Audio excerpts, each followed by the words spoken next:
flowers bloom, colors burst like a painter's dream come true. Roses red and violets blue, every petal whispers something new. From tiny seeds to trees so grand.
In the morning sun, where the flowers bloom, colors burst like a painter's dream come true. Roses red and violets blue, every petal whispers something new. From tiny seeds to trees so grand, every leaf and bird, it's all at hand. Hello, hello plant, welcome to the show, where every flower tells a story. Watch them grow. Hello, hello plant, in every shade and hue, for every heart and every hand, we've got something for you.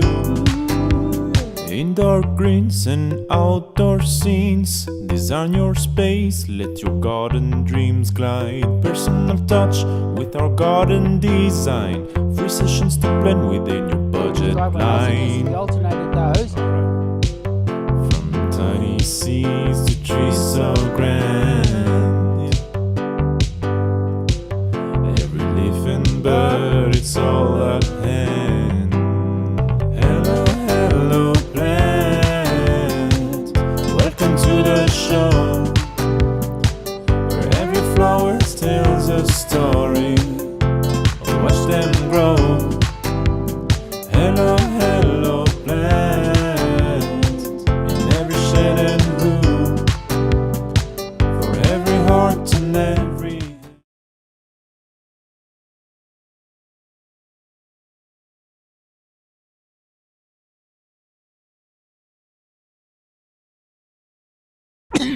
our live Q&A, new members and returning members. We do this every single Monday around this time for about 45 minutes. And this is a place where you can come with all your gardening questions, any problems that you're having, anything that you want to learn more about, if you need some help with the garden design, anything at all to do with gardening, anything to do with plants. This is where you can come and ask all your questions. How you do that is you just comment it below. I'm going to ask it to Chris here and he's going to give you the answer. Super simple. We're on a couple different platforms and the way I do it is I just read out the questions in the order they come in. So if you want to make sure your question gets answered, comment sooner rather than later. If you see that your question hasn't been answered yet, I am just getting to it. I just do it in order across the different platforms. I do a couple that from Instagram, a couple from TikTok, a couple from Facebook, that sort of thing. So yeah, if you have any questions, please put them in now and we can start. But before that, do you want to tell them about anything exciting happening in the nursery? We've got some bare-rooted stock coming in.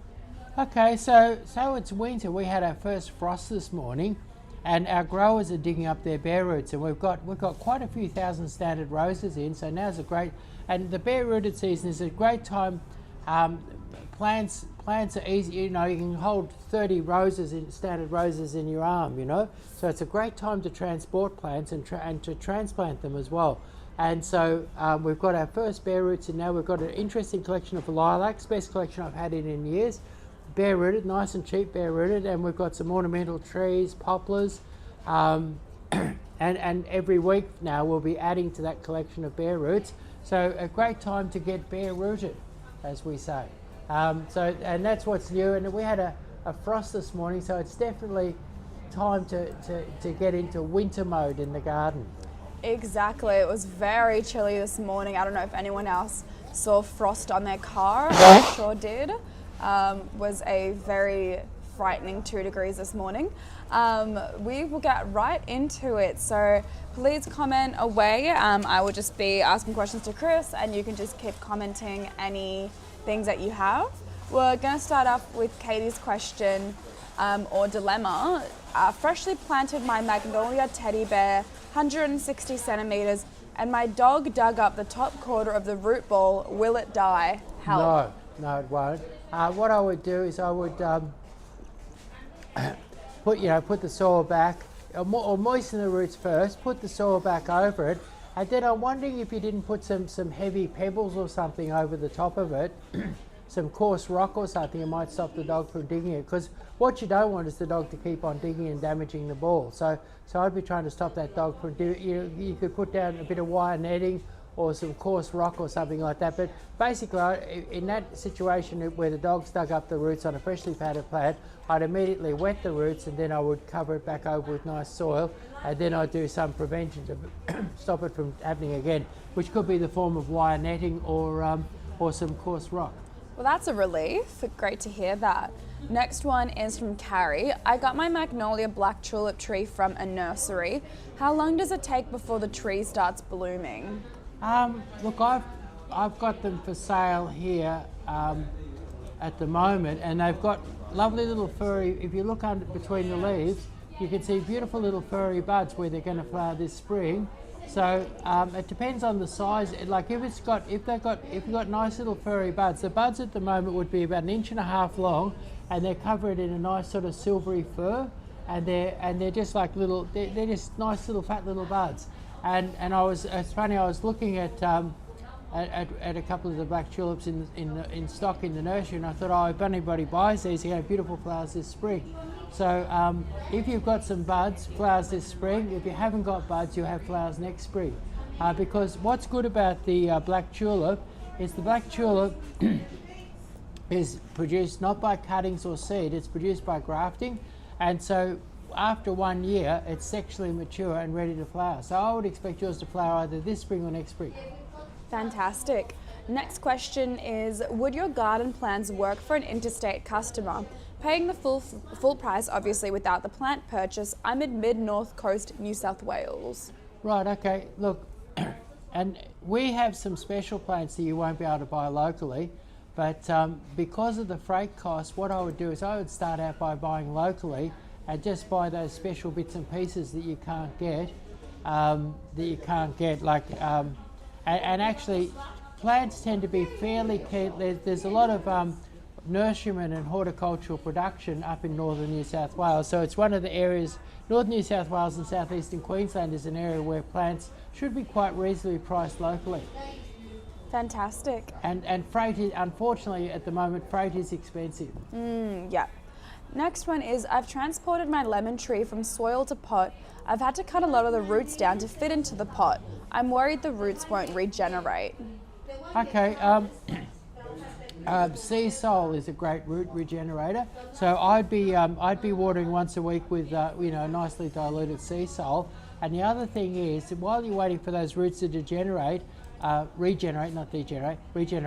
would be cutting the foliage back, and it wouldn't hurt to remove 60% of the foliage by cutting the leafy branches back, and that takes some of the stress off it while you're waiting for the roots to grow. Amazing. Next one's from Pete. Why is my loquat tree not flowering/fruiting?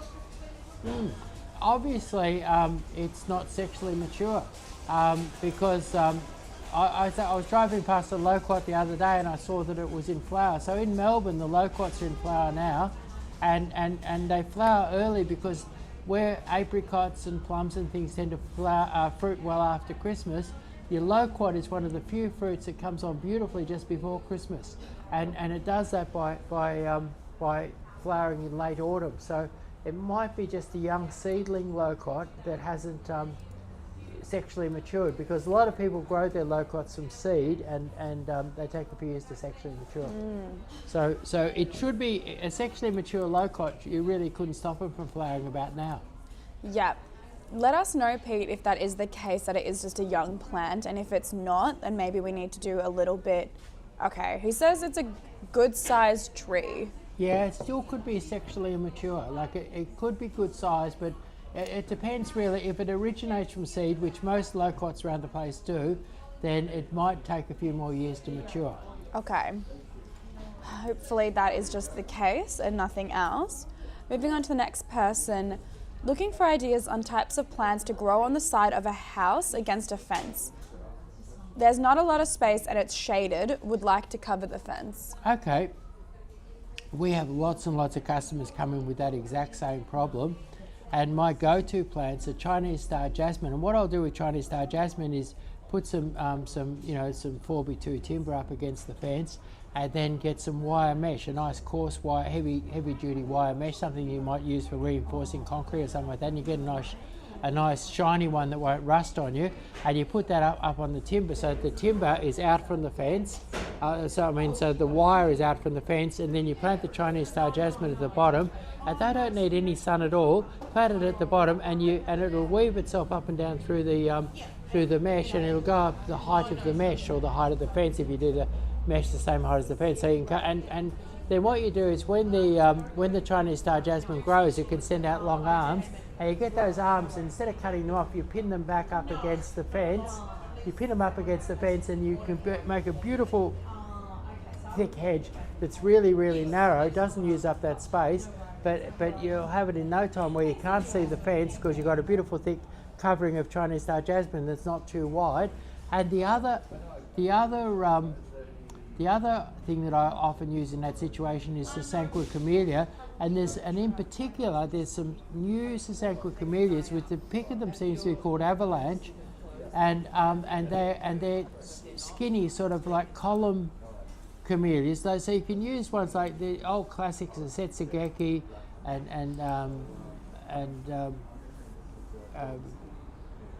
pink, shell pink,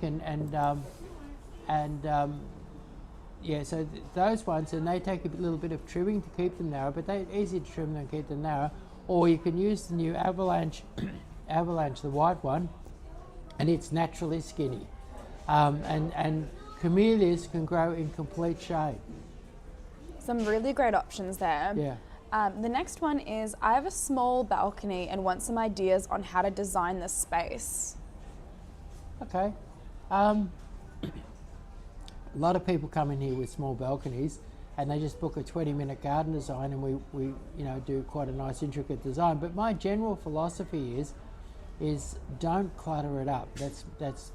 And because on your balcony you might want to sit out there in some nice chairs with your friends, maybe have a table that you can put some food on or something like that. And so if you put lots and lots of pots out there, it really can be messy. So what I tend to do is I tend to only do, depending on the size of the balcony, I might do one pot, but do a really, really big pot and put 3 or 5 plants in that pot. And it depends on the wind and the sun. But like say, if it wasn't too windy or too, you might put a lemon tree there and put 4 or 5 herbs around the base, and even have some herbs that cascade down. So that can be, a nice big citrus, some nice herbs, big pot, and then you don't clutter it up too much. So I tend to use 1 or 2 big pots on a small balcony, and then put multiple plants in them, so that I haven't cluttered it, but I've made it so that the person sitting on the balcony feels a bit enclosed by something fairly large. And so often I've seen people, they put lots and lots of little plants in little pots. You don't feel enclosed, you don't feel like you're inside the greenery, and it just looks cluttered and messy, and you've got no room. Yeah, exactly. And we have some really good videos as well of balcony designs that we've done. The best way to find those is to head to our YouTube channel, and I believe we have a playlist on all our garden design projects, some of the ones that we have filmed and posted online. If you want to take a look there, some really nice ones. And we also have one coming out soon as well about a really beautiful big pot with the black pine and the lime lava. Yeah. That should be coming out this week, so keep an eye out for that and follow us on our socials. Next dilemma is let's have a look. Here we go. Hey team, looking to install some ficus hillis to be pleached along a wall. They will be about 3 meters from the home. Will their roots be too invasive being close to the home? You need to be self-disciplined. If you don't, basically big trees, like people talk about ficuses having terrible roots, but the truth of the matter is that big trees have big roots. And that's a big bay tree, a big ficus, a big whatever. So if you keep them, if you pleach them, and I'm glad that you are pleaching them, if you pleach them, don't let them get too tall, don't let them get too wide, and trim off the bottom branches. But basically you're going to have 3 small trees, and if those trees are small, their roots will also be small, and if you keep them small, the roots will stay small. Where people get into trouble is where they let them go and they become enormous, and the roots become enormous too. But we have a ficus here, and I can't think of the name right offhand. Ficus Co, that's it, Ficus Co. We have a Ficus Co here, which doesn't have as aggressive a root as the. It's a little bit slower growing, not quite as big ultimately, but and it has lovely fine foliage, beautiful white trunk, and we have Ficus. So if you're really worried about roots, you could go for Ficus Co, or you could pleach something else like a weeping lily pilly. So weeping lily pilly and something like a Ficus Co would have less aggressive root system than any of the Ficus flashes or Ficus hillis. So there are alternatives to doing it, but by keeping it narrow, by not letting it get too tall, you are in control of that root system. Amazing. Next one is, my garden was recently planted up. Is there anything I should be doing to protect it from the frost and the cold weather? Hopefully, if you're in a frosty area, you've planted plants that aren't too frost sensitive. That's the first hope. But apart from that, a little bit of plants that are well fed are able to stand up and grow through the colder weather. And basically, I found that by giving plants a good dose of nitrogen-rich fertiliser, I can sort of power them into the winter. So being well fertilised can be a thing. But the most important thing is, if you're in a frosty area and you're planting up a garden, come in and talk to the nursery people, and they should be able to guide you to more frost-hardy plants. Perfect.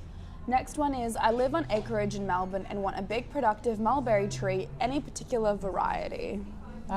We've got a Pakistan black out there at the moment, and that is a big productive. And what you really want for production, you want to get a grafted There's seedling ones around and there's cutting ones, but the good oil is to get yourself a grafted one. And I know we've got Pakistan Black out there, so a grafted or budded mulberry is your answer. Fantastic. The next question is, I'm trying to design my plant, kind of where to put my plants in my garden, and I'm wondering if I should group it based on their care needs, on their care needs, like if they're like need a lot of water, like should I put them together? If they're maybe need less water.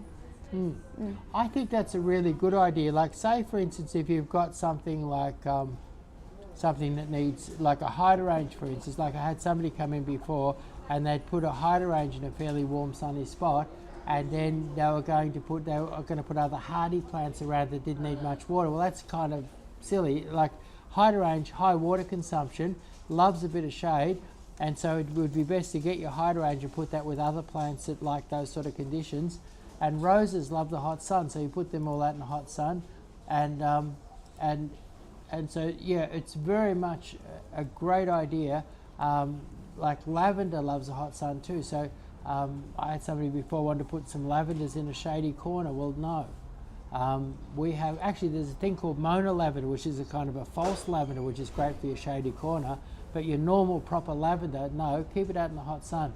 And great idea to group things together, because then you can treat them all the same and they can all flourish in that spot that they're in rather than struggle. Exactly. Next one from Pete. Do you have any Granny Smith apple trees for sale? Yes, we do. We have them in a 10-inch pot for $59.99, and good strong trees too. Amazing. Let's see, where is the next question? Next one is, how can I prevent mold or fungus in my soil or on plant leaves?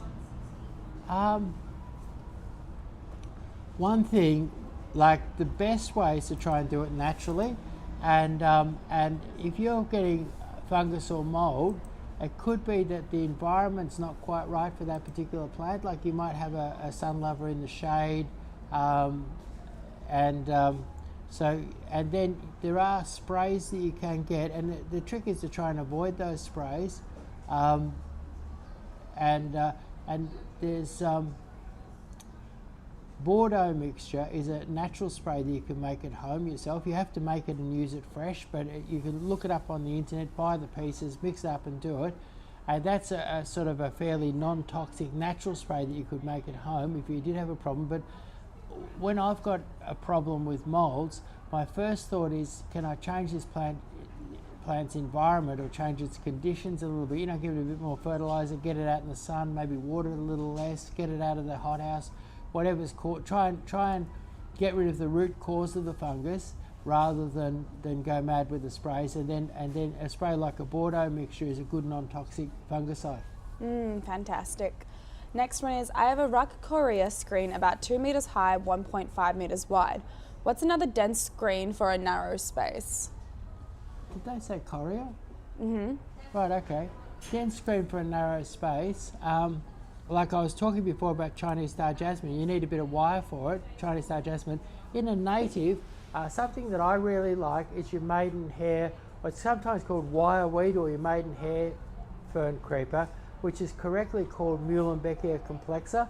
Now, if you wanted a really narrow, you had a narrow space and you wanted a really narrow hedge, and I often use this in my garden designs, if you Google it, you can see where people grow it on a wire fence, and you can make a 2 metre tall screen, or a 1 metre tall screen, or a 1.5 metre screen, whatever you want, and you put up a cheap wire fence, any sort of wire will hold it up. Plant the Muhlenbeckia along the bottom. It won't grow up itself, it just falls on the ground if you have it itself, and it'll grow up and cover that. And it's an Australian native, it's as tough, and you can have a hedge that's only 20 centimetres wide, and you won't be able to see anything through it, be as thick as anything, and with that bit of wire through the middle that holds it up, it's impenetrable. So in terms of security, it's great security. No one will get through it. It's just the most amazing tight weave of fine little vines. And then because there's no bits of timber or no trunk or bits of wood in it, you'll find it very easy to cut and keep nice. So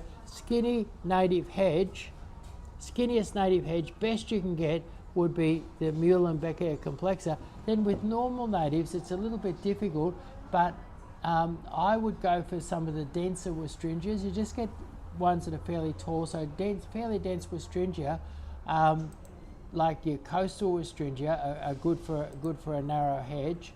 And they would probably, next to the Coria, they would probably be the best, is a Westringia. So you know, one of your Westringias, and select your Westringia for the height of hedge that you want. Like a coastal Westringia is probably only good to about 1.5 metres, but there's other Westringias that'll do 2 metres, and they do make a good tall narrow hedge. Or Muehlenbecker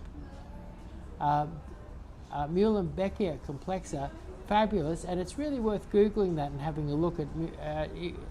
People make quite spectacular sculptures and all sorts of things out of them, and they're a fabulous plant for a tall narrow hedge. We've even seen someone make a llama out of it. It was very cute in that garden that we filmed. Yeah, that's right. We went to a garden, and it was hard to see what sort of animal it was, but we kind of imagined it was maybe it was a cross between a llama and a sheep, but it was a great little creation done with a wire frame and Muehlenbecker.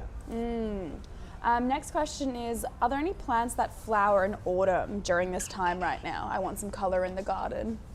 Okay, so colour in the garden right now, your hellebores are coming out and they're going to flower for months. Your camellias have been out for a month or so, and they're going to keep on going for another couple of months. You like not your camellias in general, but your Sasanqua camellias. French lavender, covered in blue, beautiful, and it's not purple, it's beautiful blue flowers at the moment for French lavender. And then there's your Mexican sage. Now, Mexican sage is a type of salvia, and they've been flowering for a month or 6 weeks, and they're going to power away for another 3 or 4 months. And then your prostrate rosemary is just coming in at the moment, and your blue lagoon rosemary. In fact, all your rosemaries are just coming in at the moment. They're going to flower for months and months and months. So really, there's no excuse for not having a bit of colour in the garden right now. And then with bad weather ahead, and they're all things that'll take quite a bit of bad weather. So that was, let me see, what was it? French lavender, salvia, and you get that white or blue, camellia, and hellebores. What else did I do? We do also have an article on the best autumn flowering plants for Melbourne if you want to take a look at some other options. I believe those are in there as well. Yeah. Now, other ones are Japanese anemone and African daisies. So all your African daisies are coming into flowers now, and there's some beautiful colours around. And so really there's quite a lot of colour that you can have in the garden right now. But what I was going to say is, with bad weather ahead, one of the things for autumn and winter colour that I look to is coloured foliage. And there you've got your coprosma with lots and lots of colour. You've got your loropetalum, you've got your kaleidoscope abelia, and they're all things that will give you colour 365 days a year, and plenty of colour in autumn and winter. In fact, all of those and then your dwarf nandinas and moonbay nandinas. So all of those tend to colour up more as you go into winter, and they're not affected by bad weather, and great source of winter colour. If you combine those with some of the autumn flowers. And actually, I had a landscape architect from India come in looking for a job the other day, and I said, what's the main difference between our gardens and your gardens? And he said, colour. He said here in Australia you've got colour. So he said lots and lots and lots of colour. So I thought that was interesting, because it was interesting to get someone else's point of view. And we really do, we have a very vital nursery industry, and we really do have lots of colour on offer for every day of the year. Exactly, and it's very wonderful.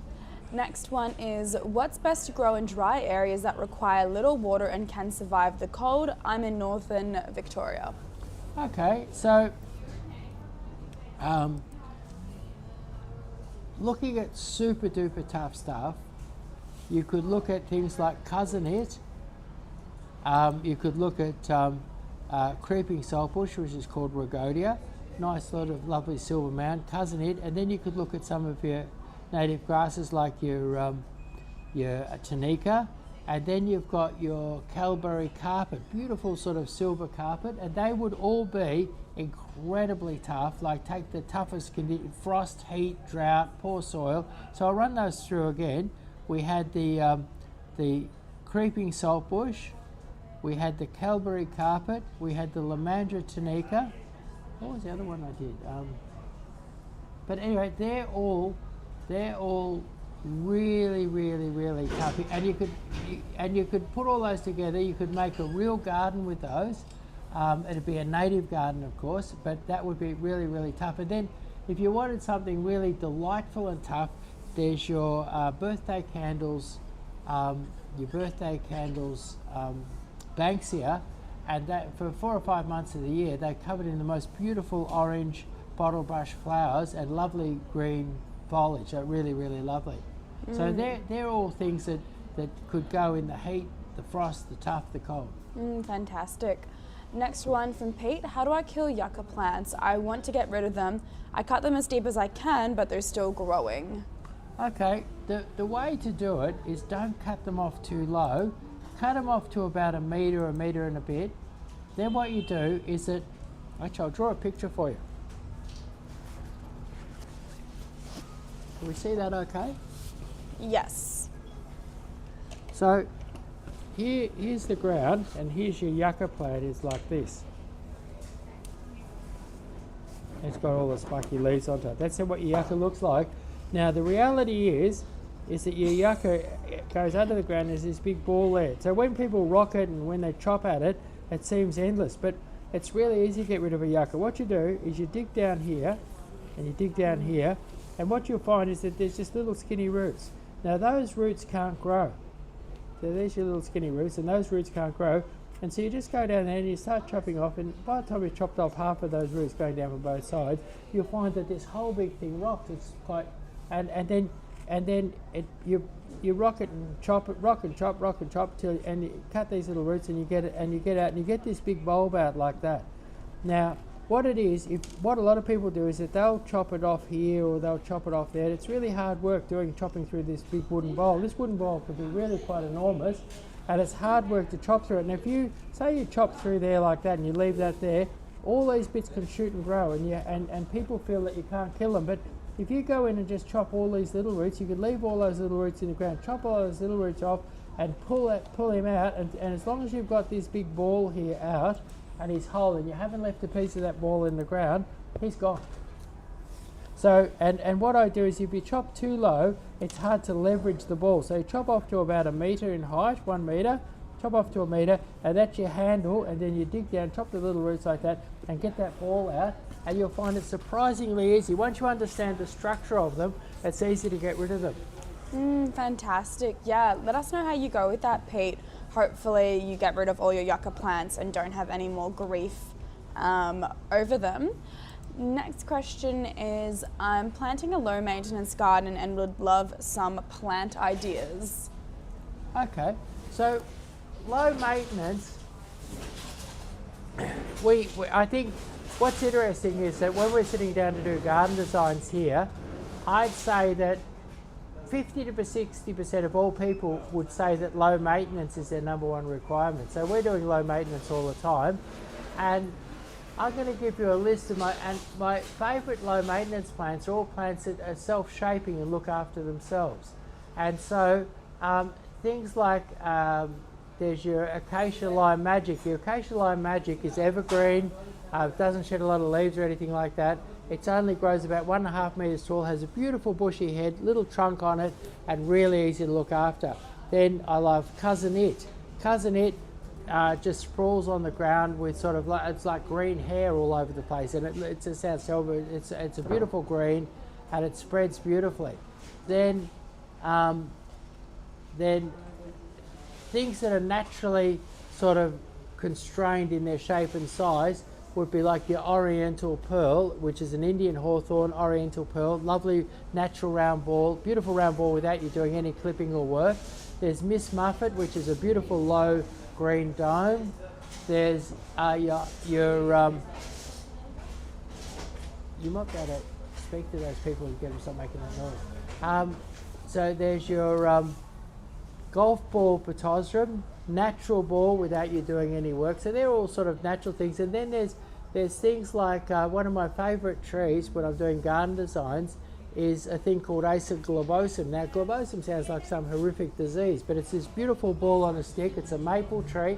It has beautiful big maple leaves, and it has, like some ball on a stick trees have terrible roots, or they have suckers, or they do something awful. But your Acer globosum has lovely autumn colour, no suckers, really safe tree, no big root system, and the ball doesn't get too big. So Acer globosum would be one of my favourite low maintenance trees. Then things like your sky pencil holly. It's a Japanese holly, very, very hardy, and it grows 3.5 metres tall. You can cut it off to whatever height you like. Only gets 60 or 70 centimetres wide.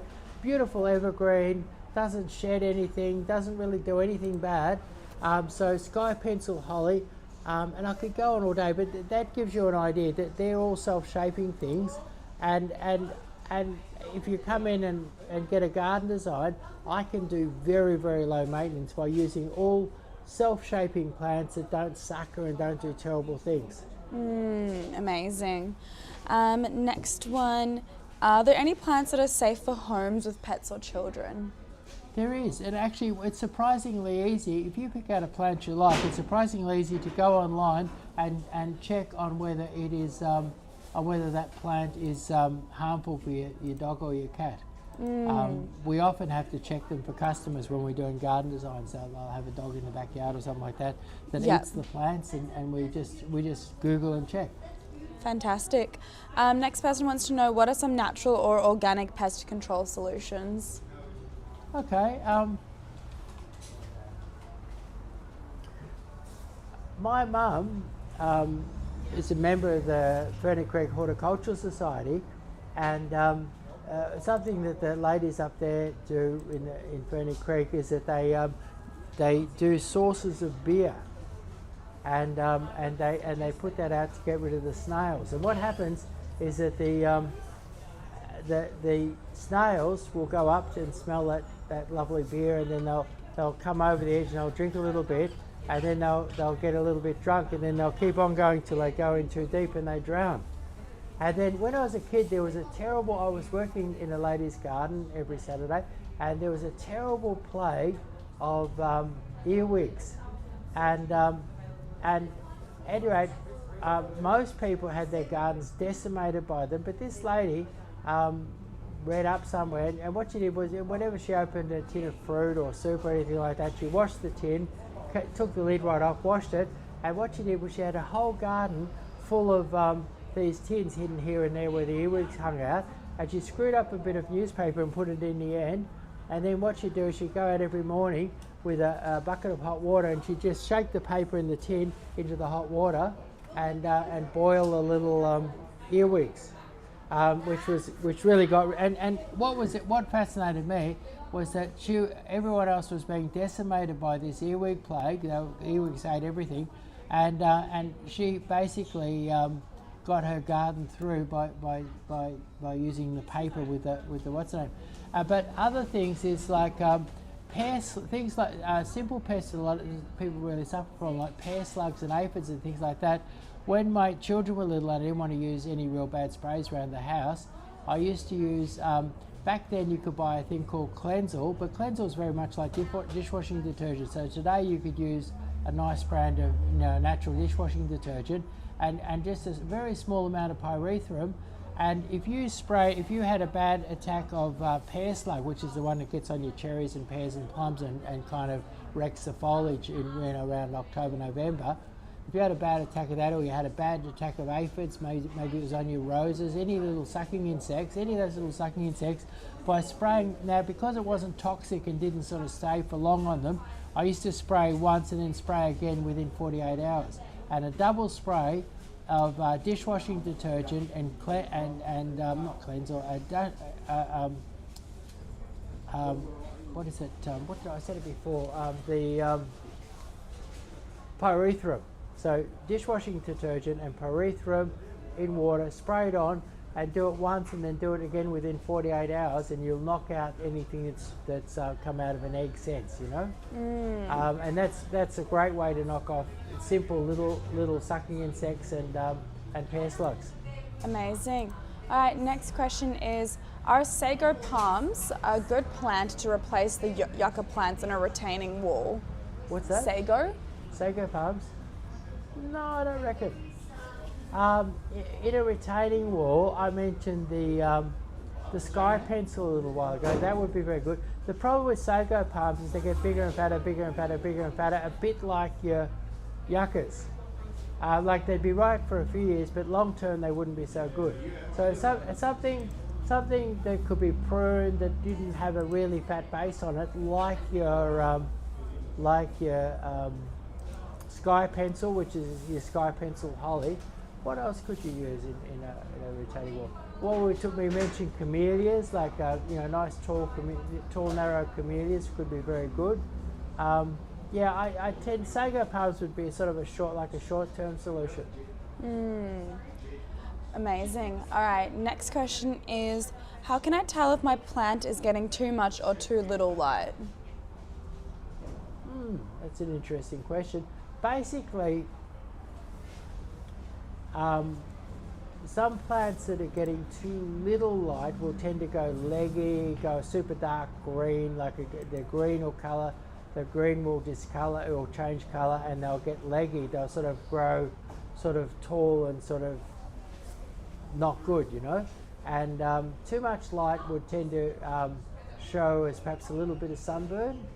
So if you had little bits of sunburn, that could be a problem. Like I've noticed that tractor seeds, for instance, get sort of big red and browns, big red spots that eventually turn brown when you put them in too sunny a spot. Yeah, so basically brown spots or burns on the leaves would indicate too much sun, and kind of sickly, thin, light sort of growth with an unusual green on it would indicate too little light. Okay. Next one is, can Mexican bush sage withstand a bit of shade under the eaves on the south side of the house? Yes, I've seen that grow in quite dark, shady spots. It gets a little bit leggier, but it still thrives. Okay, amazing. We're going to be taking our last question soon. So if you have any pressing questions, anything that you're having troubles with, or you just want a bit of help coming up with a new garden design, be sure to comment it below. We do run these lives every Monday though, 12 to 12:45 p.m. So you can come on whatever platform you've come on today. We'd really appreciate it if you could please tell your loved ones about this. We want to try and help as many people as we can. We want to try and answer as many questions as we can and help everyone have a beautiful garden that they know how to take care of and that they love. So if you could let anyone who's interested in gardening or having a bit of trouble with their garden about these lives, we would really appreciate it. We do also have another live, a different kind of live though, happening this Saturday. Do you want to tell them about it, Chris? Yeah, so what we do, like the next couple of days I'm going to be flat out talking to the growers, and the growers are going to give me some bargains, perhaps some things that they want to clear, or just some things they want to create a bit of interest in. And what the growers do is they give us some bargains, we pass them on really, really cheaply, and we do 100 items. So there's 100 items, and our goal is that our customers could put together a whole garden on the cheap with really exciting and wonderful plants that are direct and fresh from the grower. And there's advanced trees, there's little things for just a couple of bucks, there's little cheap things, big advanced trees cheap, medium-sized plants and shrubs cheap. Basically, you can put together a wonderful, interesting, fabulous garden on the cheap at the Grower Direct Flash Sale. And when you spend over $300, we deliver for free to most of Victoria. So you've got free delivery to most of Victoria, and you've got and these plants, they go up till they're sold out, or they go up till the next Saturday. So they're either sold out or they're available till the next Saturday. And if you wanted to look at the types of plants and the deals and things like that, there's a whole lot of deals up from last Saturday, still up and available. So a whole lot of deals up and available from last Saturday, Grower Direct Flash Sale. And last Saturday was the best we've had to date in terms of specials, interest, variety, amazing stuff. So you can still shop on last Saturdays, or you can visit next Saturday's Grower Direct Flash Sale and then shop that for the next week. Exactly, very exciting. All right, we're going to round it out with the last question. Are you hiring? Yes, we are hiring. In particular, we're looking for We're looking for people to help him with garden designs. We're looking for hands in the nursery. We're probably Melbourne's busiest nursery, so we're looking for nursery hands. We're looking for people to help with garden design. And truck drivers. And truck drivers and van drivers. We're particularly looking for people who want to own their own van and have their own van every day and drive their own van. Owner drivers are in particular demand. And you can earn good money and have your own nice van and represent hello. Also salespeople. We're short on for salespeople. So all of that is available right now. And I do a couple of interviews most evenings. Yeah, and you can just apply online. If you go to our website, you should be able to find there how to apply, or you can come in store with your resume and apply that way too. Yeah, and where I'm always particularly interested is where people have had some experience or a really deep interest in horticulture or service. You know, like if you're interested in serving customers, or that I love having people here with a. We have an amazing nursery in terms of the number of different varieties and the number of customers and the amount that we have to help all those customers with all those varieties of plants. So we've got lots of room for people who have a deep interest or experience with horticulture. Amazing. All right, well that is us for today, and we hope to see you all next Monday, 12 p.m, same time, same platforms, and have a lovely rest of your Monday. Thank you.